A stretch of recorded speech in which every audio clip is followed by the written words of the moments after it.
And the American Red Cross is a large organization that's all about prevention and then responding to disasters. So we prepare for, respond to, and prevent disasters. So can you guys think of natural disasters that we might respond to? Yeah. Tornadoes. You got it. Tornadoes is a big one. So we respond to tornadoes, and we help clients after destruction has hit. What's another one? Earthquake. Yeah. Hurricanes? Hurricanes, tropical storms, definitely. That's one. Do we have to worry about that in Michigan? No. No, but Red Cross chapters that are in the southern states, they do. What's another one? Fires. Fires. That's a big one that we cover here in West Michigan. We respond to house fires. And this is one that we also work very hard to prevent.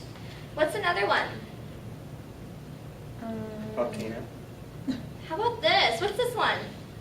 Flood. Floods. We also work with flood relief. So today we're here to talk about something different though. Today we're here to talk about being prepared and being preventative. And we're talking about that in regards to staying safe when we're walking home, when we're arriving home, and then how to stay safe once we are home. So Katie's going to start us off with how to stay safe when we're walking home. All right, friends, as we go through our lesson, we have some goals that we're going to follow. Our first goal is to get home safely. I need everyone to say that with me. We get home safely. Great, so that's our goal. So who stays home alone here? Raise your hand. All right, who walks home alone? Ooh, lots of people. Now, even from the bus stop or a neighbor's house, that's what we're calling walking home. Friends, what are some things that I need to do to help me achieve my goal? What are things that I should do to get home safely? I'll start us off. Should we walk home when it's light out or when it's dark out? Light. Light. Light. We want to walk in well-lit areas and most likely during the daytime. We want to walk home when it's light. It's also really important to walk with a buddy whenever possible. So I can walk home with Alyssa or my sister or brother. I can walk home with a buddy. Friends, some other things we should follow. Should I take this opportunity while I'm walking home alone? My buddy wasn't around, so I couldn't wait for my buddy. I'm walking home alone. Is this the time to take a shortcut or explore? No. No, friends, it's important to walk home and walk directly home. So we want to walk home making no stops. And friends, what else should we follow? What other steps should we follow to get home safely? Should I walk in a well-traveled area or in a path that leads through the woods? Well traveled. Well-traveled. What if there's booby traps in the woods? Friends, let's save our comments till the end or in questions. Now, friends, so we want to walk in a business area or where there are people around so that we can have trusted neighbors and trusted businesses to run into if anything happens to us. Friends, should I talk to strangers or people I don't know while I'm walking home? No. No. No, friends, we never talk to strangers. We use the term stranger danger. We don't know them. No matter what they're asking us or offering us, we don't talk to them. And friends, there are some ways of communicating that will keep us safe. So if I'm walking home and Alyssa, let's pretend she's a stranger. I'm walking home and I'm walking in a well-lit area with lots of people. Hi, I'm looking for my dog. I think he went that way, but I'm not sure. It was What kind of dog? Very small. What's its It's name? a Pomeranian. Oh, that's cute. Yeah, his I name's love Husky. dogs. He's right Danger. over this way. Is there a way that you can Yeah, just a little while. Yeah. Danger. Friends, what are some things I did incorrectly? Engaged. I engaged in And conversation. How did she engage in conversation though? There are cues that you use both verbally and non-verbally to communicate with someone. How did Katie communicate with me? She made eye contact. She made eye contact. That's one way. What else? She said that she really liked dogs. She I did. talked to her. Do we ever talk to strangers? No. No. Am I in Katie's space right now? Yeah. Yeah, her letting me get close to her tells me that it's okay for me to communicate with her. Is it okay for a stranger to communicate with you? No. No. I stopped and I listened to her too. Friends, this is something you need to go home and talk about with your parents. There are lots of ways you can respond to strangers. We can keep that distance, keep that personal space. That's a big way of protecting yourself. And then parents might say that you should respond by saying no firmly. No, I can't help you look for your dog, and keep walking. Or some parents might say that you should just keep walking and ignore the stranger and go find a trusted business or neighbor that you know. So friends, if the stranger doesn't leave me alone, what should I do?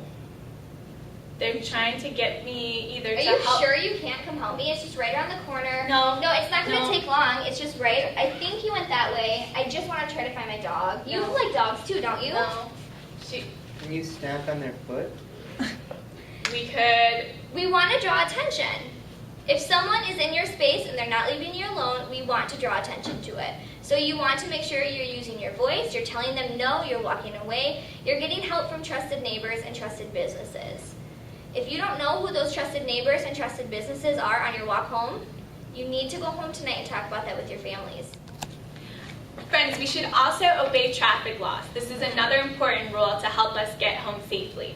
So I should be walking on the sidewalk or as far as I can away from traffic, and obeying crosswalks and all things that traffic laws do to help keep us safe.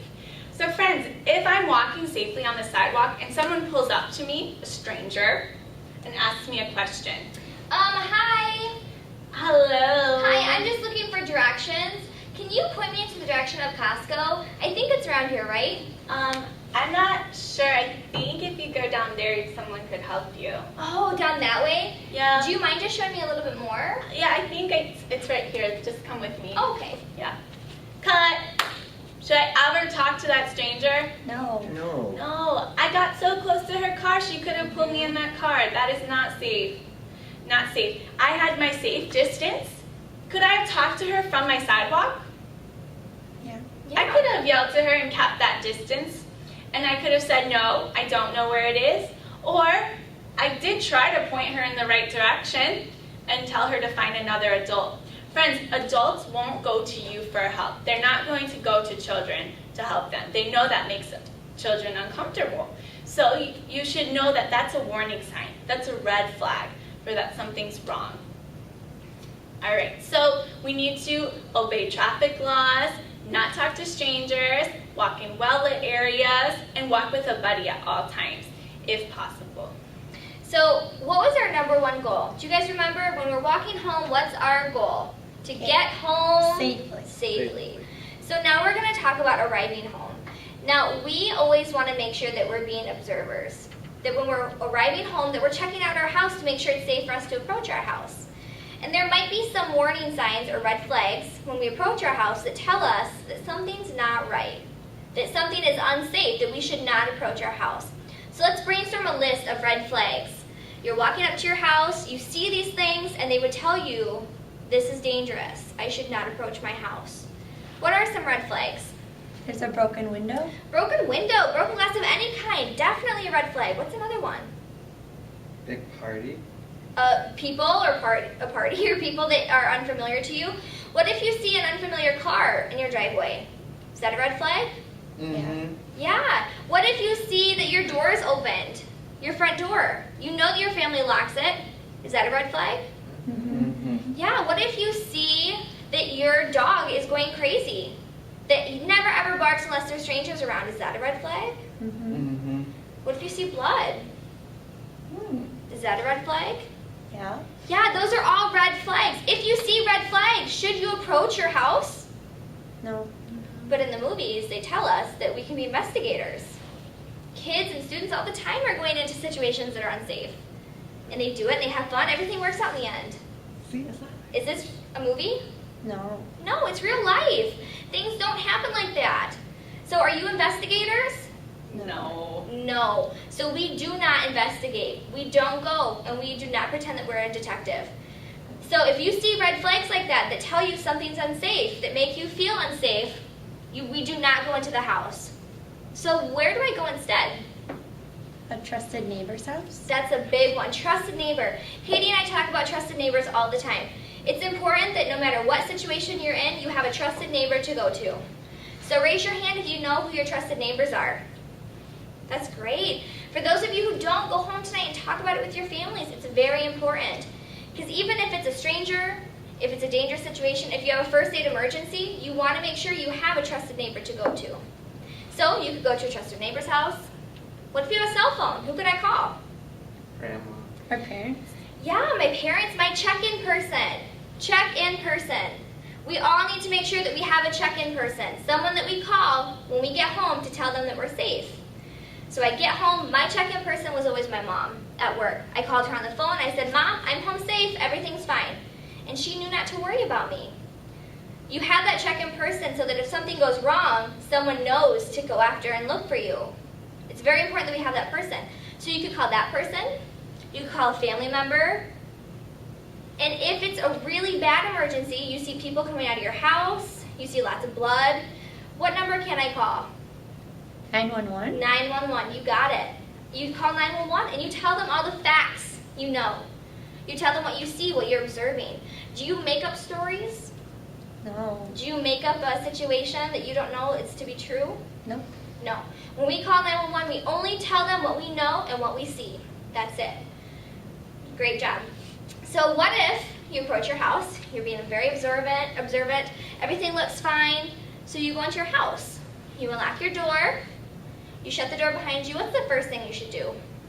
Lock the door? Lock that door, you got it. Because when we were walking home and arriving home, our goal was to get home safely. That's right. So now our goal changes. Now we're home. So now our goal is to stay safe. What's our goal? Stay safe. Stay safe. So we get in, we shut that door, and we call in our check-in person. And we tell them that we're home safe, everything's fine, and then you go about what you do when you're at home, and we'll talk about that. Okay, so now we're home, and we've locked the door behind us, and we're safe inside our house after we call in our check-in person. But we're going to talk about spare keys. And raise your hand if your family has spare keys at your house. Yeah, a lot of us do, right? Because sometimes you forget your key, you misplace your key. But we're going to talk about good places to hide a spare key and not so great places to hide a spare key. When we think about hiding a spare key, we want to pick places that are not obvious, that cannot be seen from strangers that are walking by or coming up to your house, and places that are abnormal. They're not typical places where people look for keys. So some typical places would be in a mailbox, on top of the door frame, underneath the front mat, or underneath potted plants. So those are places that we do not want to hide keys because strangers know to look for them there. So when you guys are thinking about hiding a spare key with your family, make sure that it's in a place that is not one of those typical places. Once your family picks out a place that only you and your family know about to hide your spare key, we want to make sure that we keep that information to ourselves. That's private information. We don't share that with friends. But I trust Katie. Katie's going to come to my house tonight. So I say, Katie, in the back, by the shed, on the left-hand side, there is a key. You can just take the key, come in the back door. Great. Okay, I'll see you later. Raise your hand if you guys heard that. Everyone did, right? That's the problem with sharing information that's private. Even though I trust Katie, I don't know if I can trust all of you guys. You guys are strangers to my family.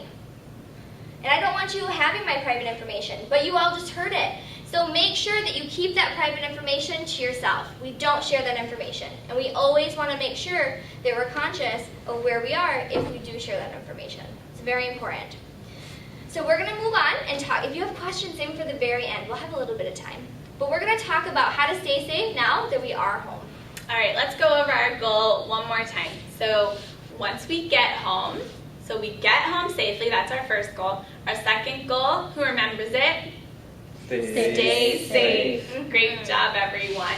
So there are some ways that we can stay safe while we're at home. First, we need some things that are in case of an emergency. What should I have close by in case I need to call someone? A list of phone numbers? A list of phone numbers and that device to call them on, either a cell phone or a home phone. You need a way to contact the outside world. So we need our contact list because who has all those numbers memorized? Those important. Oh, great, but I'm not that great. No. I don't have them all memorized. So I have a contact list. And in case of an emergency, it might be very chaotic and it might be a time to panic. So we won't have time to think of those numbers.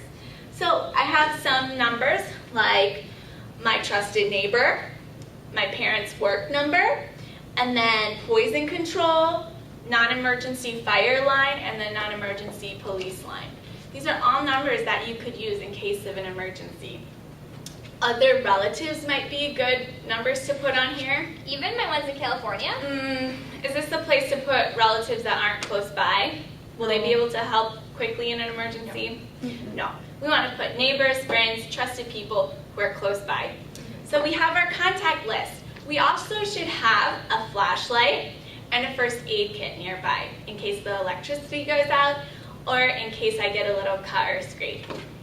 Friends, there are lots of things we can do while we're home alone and a lot that we should not do when we're home alone. Let's go over a list quickly, and you can go over one in more detail when you get home with your parents about things that you can and cannot do when you're home alone. What are some things I can't do when I'm home alone? Use the oven? Use the oven. Should we cook or use sharp knives when we're at home alone? No. No, friends, using the stove or the oven, those are all fire hazards. If there were a fire, there would be no one there to help you.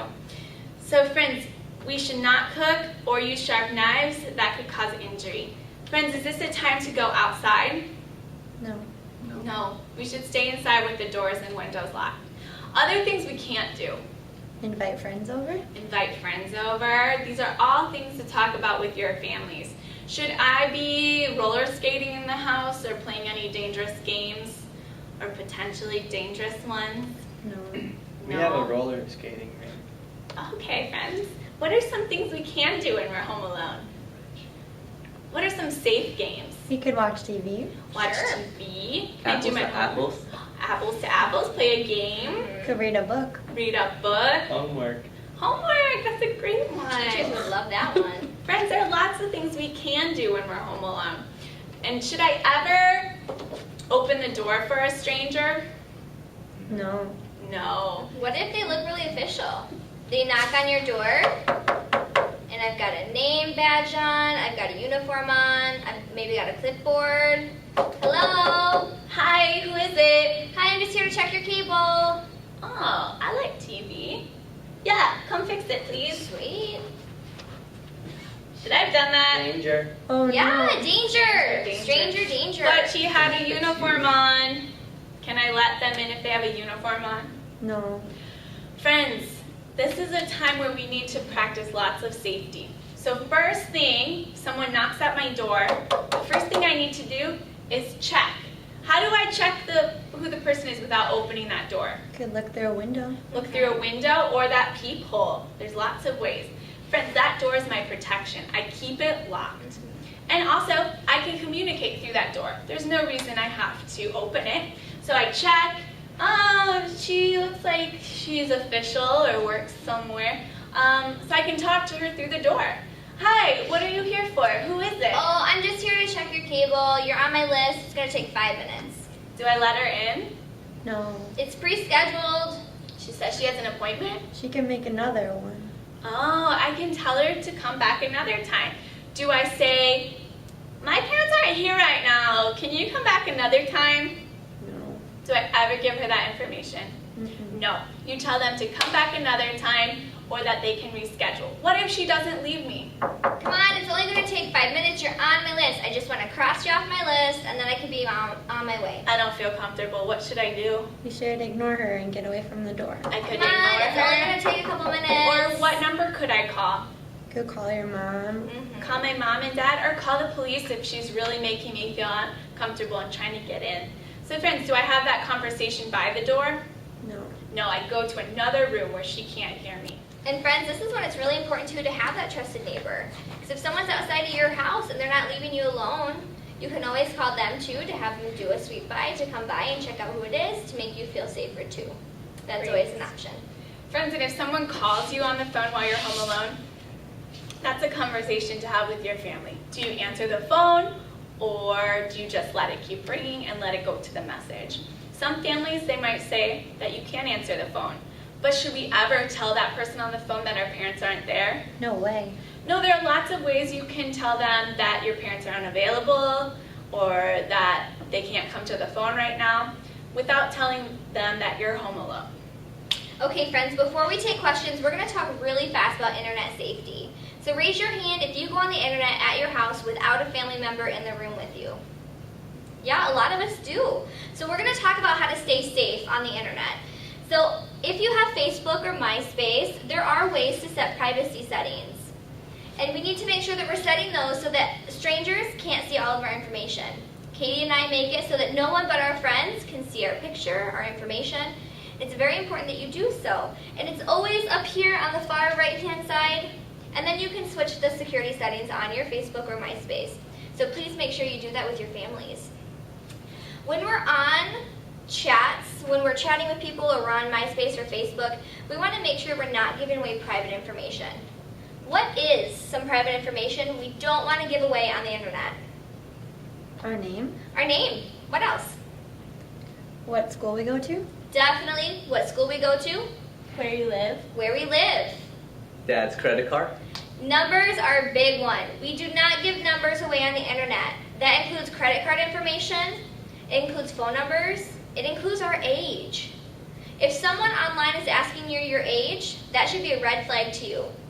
People you know, they know how old you are. Strangers that want to know how old you are is not okay. We do not share that information. So we don't share private information. What if I am in a chat room and somebody asks me questions that make me feel uncomfortable? Or they're using language that makes me feel uncomfortable? What should I do?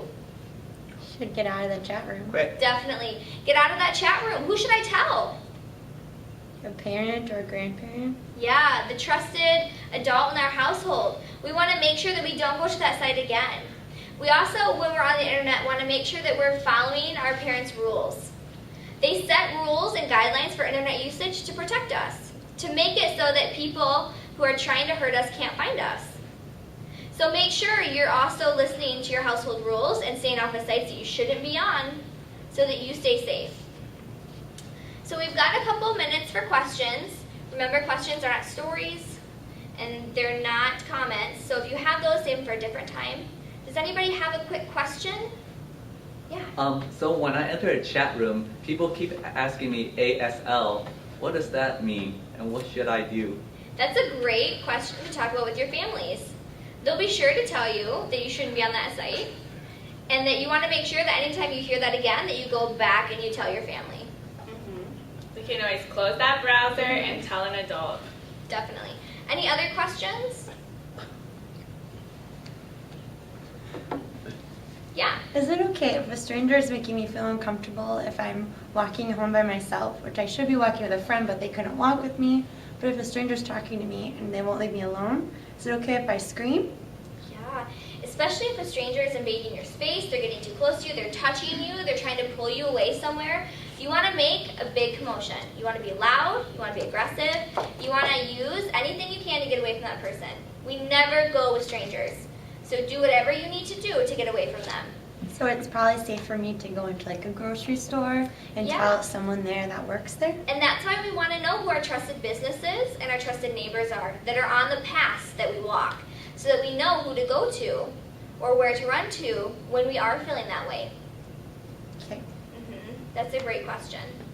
Any other questions? What if you don't have a trusted neighbor? If I don't have any neighbors? Yeah. You know, we get that a lot in some of our counties where people live in areas where they don't have a lot of people around. And that's why it's really, really important to be proactive and preventative. So everything we do is in prevention. So when we get home, we have to have a phone. If you don't have trusted neighbors, you have to have a phone in your house to call to tell someone that you made it home safe so they know not to worry and look for you, to call if you have a first aid emergency, to call if someone is trying to get into your house.